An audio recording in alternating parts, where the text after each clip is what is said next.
benang ditenun menjadi kain. Kain dipotong si anak dara. Walaupun banyak pakaian lain, tak akan sama kebaya kita.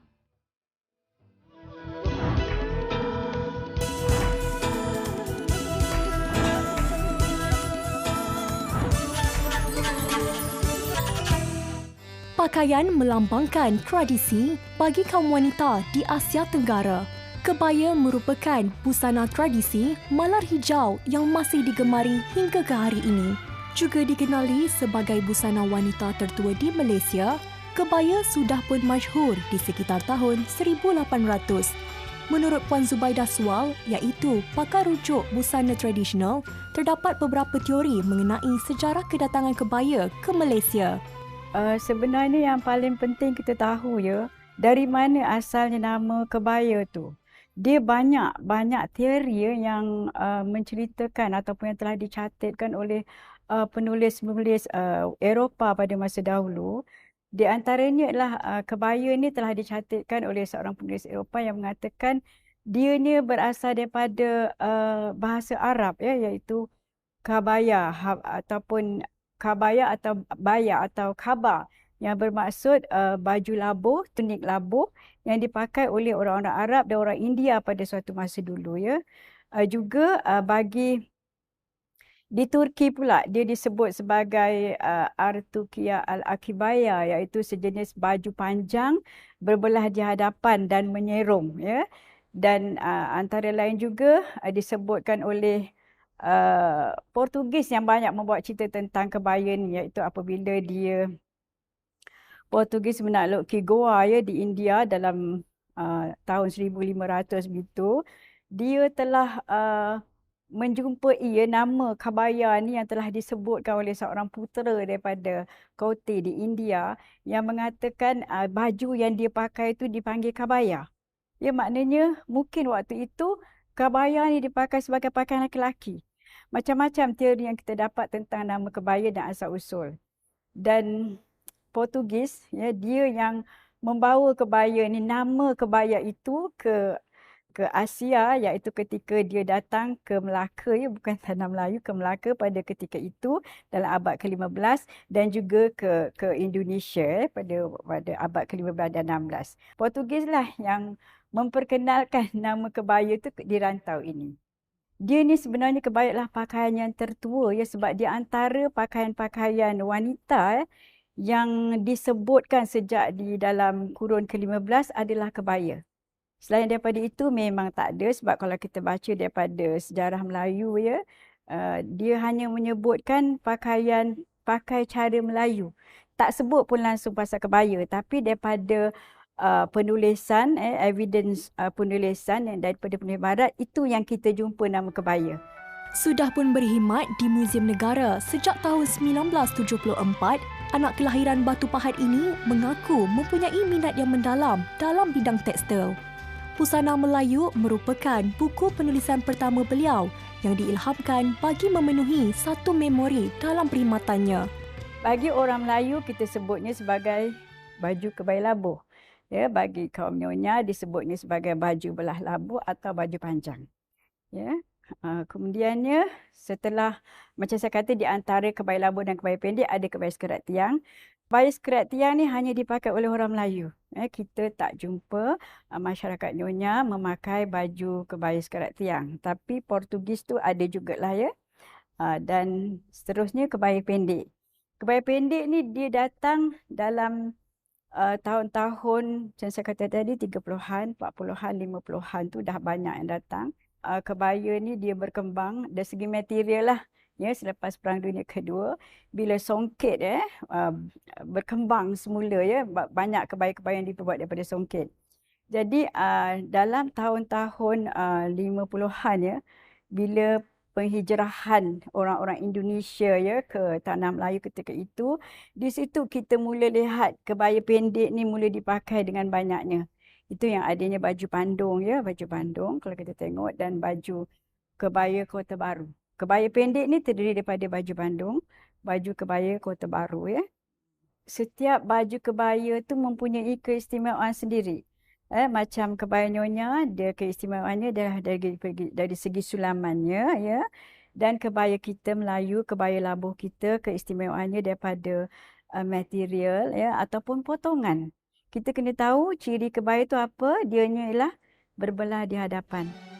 Masih bergiat aktif dalam memartabatkan tradisi negara, Puan Zubaidah bersama para penggiat busana tradisional turut hadir berkongsi ilmu di Persidangan Warisan Kebudayaan Tidak Ketara 2023 yang telah berlangsung di Dewan Chancellor Tun Abdul Razak, Universiti Kebangsaan Malaysia. Baju kebaya pendek atau kebaya nyonya merupakan antara kebaya yang masih digemari serta diraikan oleh masyarakat Asia Tenggara. Keistimewaan kebaya nyonya terletak pada sulamannya yang unik dan motif tersendiri. Malahan terdapat beberapa penggiat kebaya nyonya yang aktif di Malaysia berterusan berusaha memartabatkan persalinan yang sinonim dengan wanita kaum peranakan ini agar tak lapuk dek hujan, tak lekang dek panas.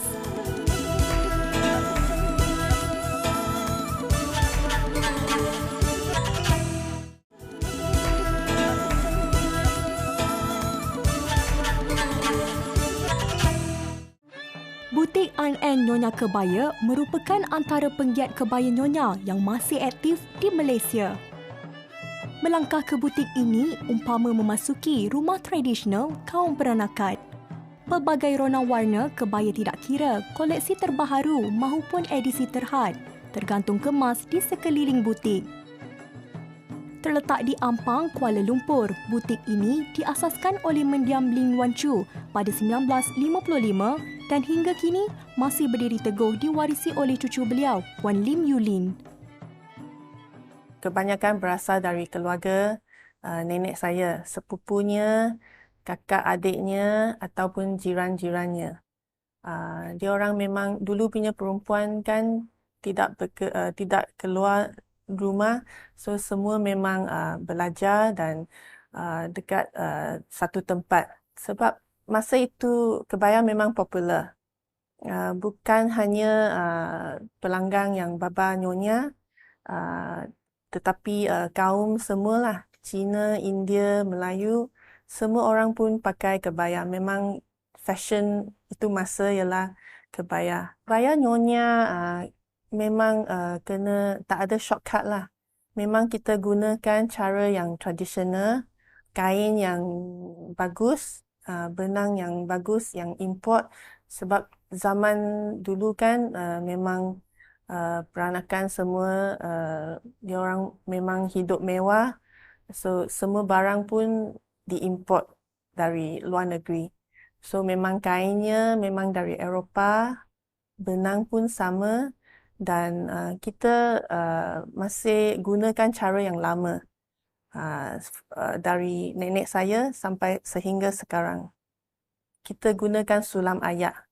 Kita gunakan itu mesin manual yang masih gunakan tangan.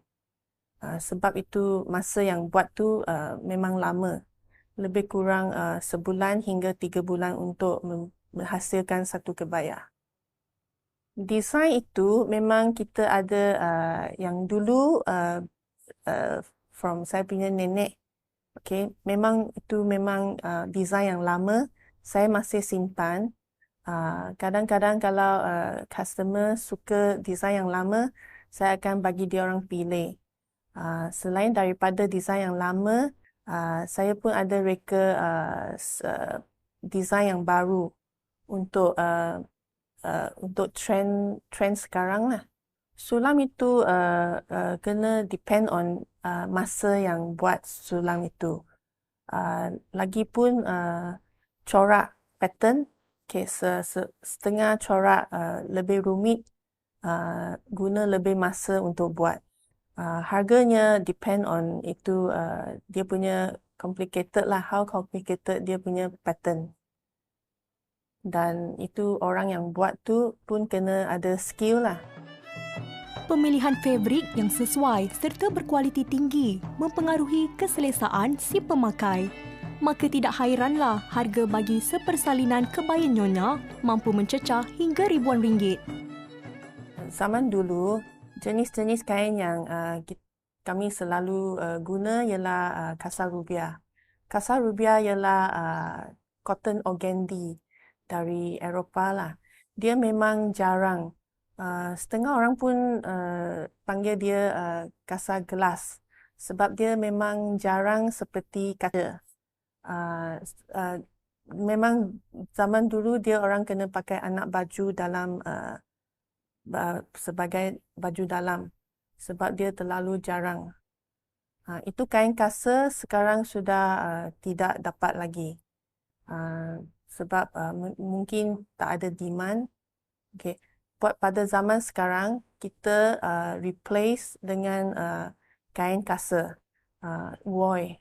Dia lebih tebal sikit dari kain kasar rubia dan lebih halus lah. Motif itu adalah sangat penting. Dia memang represent itu personality yang orang yang pakai. Contoh seperti kalau itu naga kan, every tahun kan ada itu. Kalau dia born in the year of dragon, then dia memang suka buat kebayang yang ada corak naga. Kalau seperti orang yang nak kahwin kan, dia orang memang selalu pilih itu phoenix lah. Sebab phoenix maknanya perempuan lah. Kalau ataupun ikan emas, ya memang nyonya dia orang suka ikan emas sebab emas. Menurut Puan Yulin, terdapat 6 proses pembuatan kebaya nyonya yang dimulakan dengan proses pemilihan kain serta warna yang dirasakan sesuai untuk tujuan pemakaian. Kemudian, ukuran badan pelanggan akan diambil dan kain akan dipotong mengikut ukuran yang diperolehi sebelum dijahit menjadi sepersalinan kebaya nyonya kosong tanpa corak. Rajah berasaskan ukuran badan disorih pada fabrik dan 5 bahagian penting dipotong. 2 untuk lengan, 2 untuk panel depan dan 1 untuk panel belakang. 2 potongan panel depan biasanya dipotong terus menjadi sua bahagian untuk memberi ruang di bahagian dada dan menyelahkan potongan tirus kebaya. Baki kain yang agak lebar ditinggalkan pada bahagian-bahagian yang akan disulam. Proses menjahit diteruskan sebelum disulam. Untuk itu, proses pembuatan corak pada kebaya nyonya dimulakan dengan teknik tekapan corak pada baju kebaya yang siap dijahit tadi. Diikuti dengan lakaran lengkap menggunakan pensel. Butik Ang Eng masih menggunakan mesin yang beroperasi secara manual dalam pembuatan sulaman. Tukang jahit perlu menggerakkan sendiri sulaman tersebut dan proses ini dipanggil sulam goyang atau sulam ayak. Padankan batik dengan kebaya adalah sangat penting.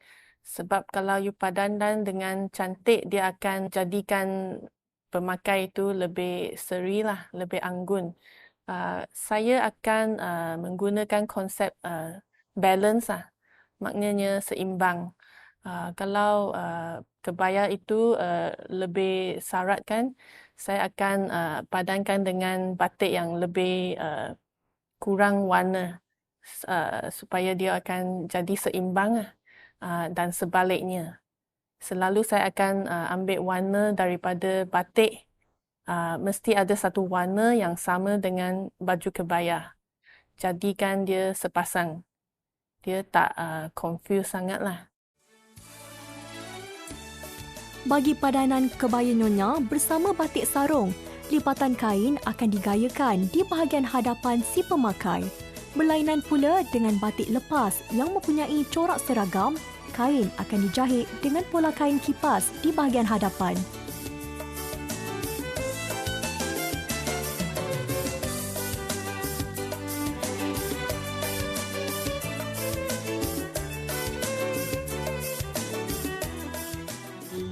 Pelengkap atau aksesori memainkan peranan penting dalam menaikkan seri dan keanggunan si pemakai. Antara aksesori pelengkap lain adalah tali pinggang, sanggul rambut serta pelbagai jenis gelang tangan dan kaki. Penggayaan kebaya nyonya haruslah dilengkapi dengan kasut bersulam dan bermanik. Butik Ang Eng pertama kali bekerjasama dengan Jabatan Warisan Negara di Kebaya ke UNESCO Exhibition di Sama-Sama Hotel KLIA pada bulan Jun 2023. Pada bulan September tahun 2023, kami menampilkan sama dengan demonstrasi di persidangan ICH dekat UKM. Diharap lebih banyak kerjasama antara kami dan Jabatan Warisan Negara di masa yang depan.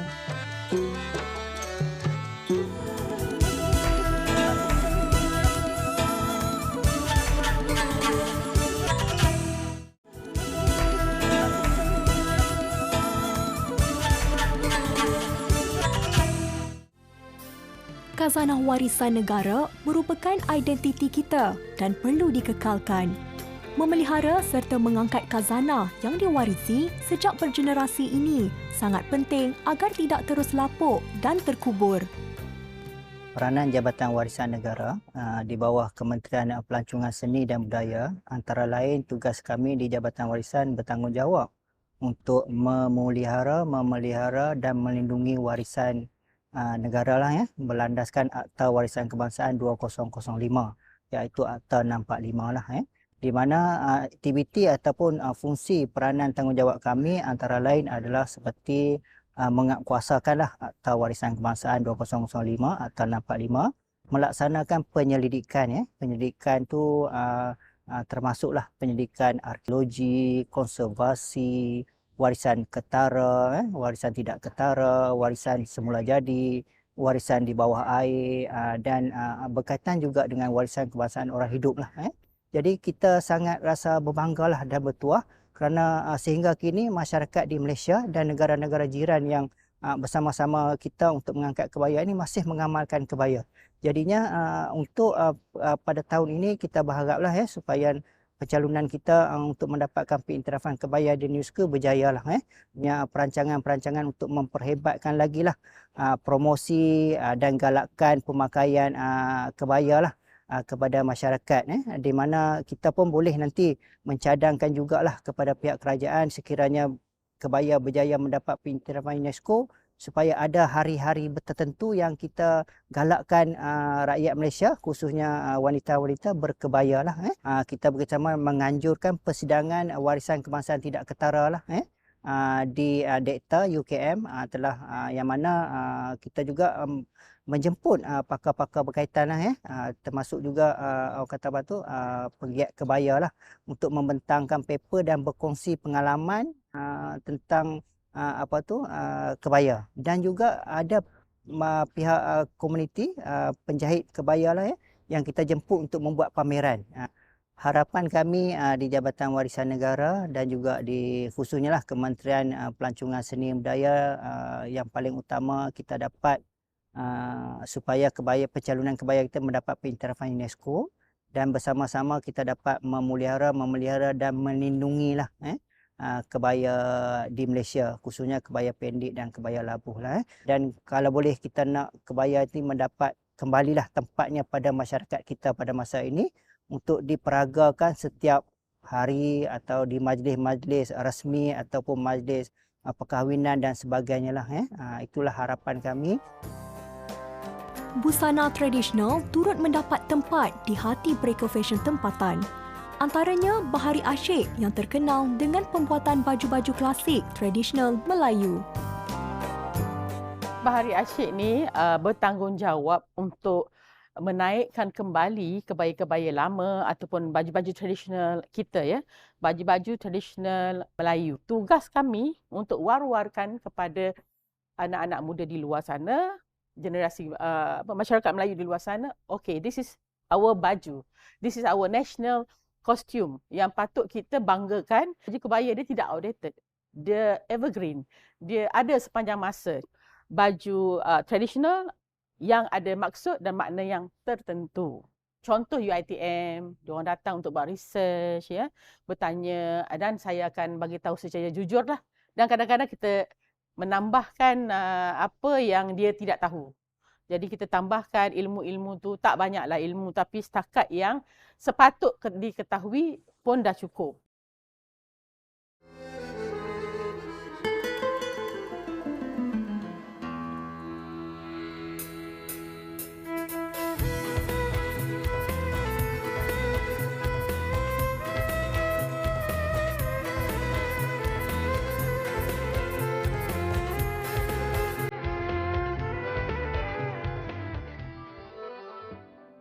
Pakaian tradisi bukanlah sekadar fashion. Meskipun sudah mengharungi arus pemodenan, warisan kebaya tetap teguh menjadi pilihan rakyat tempatan mahupun serata Asia Tenggara. Semoga dengan usaha sama oleh pelbagai pihak ini, negara kita, Malaysia, akan terus melahirkan pewaris pencinta serta pembuat kebaya. Dan melalui usaha ini juga, kebaya akan terus diangkat dan dijulang di mata dunia. Satu baju, satu pakaian, satu busana yang dipakai oleh terbilang kaum.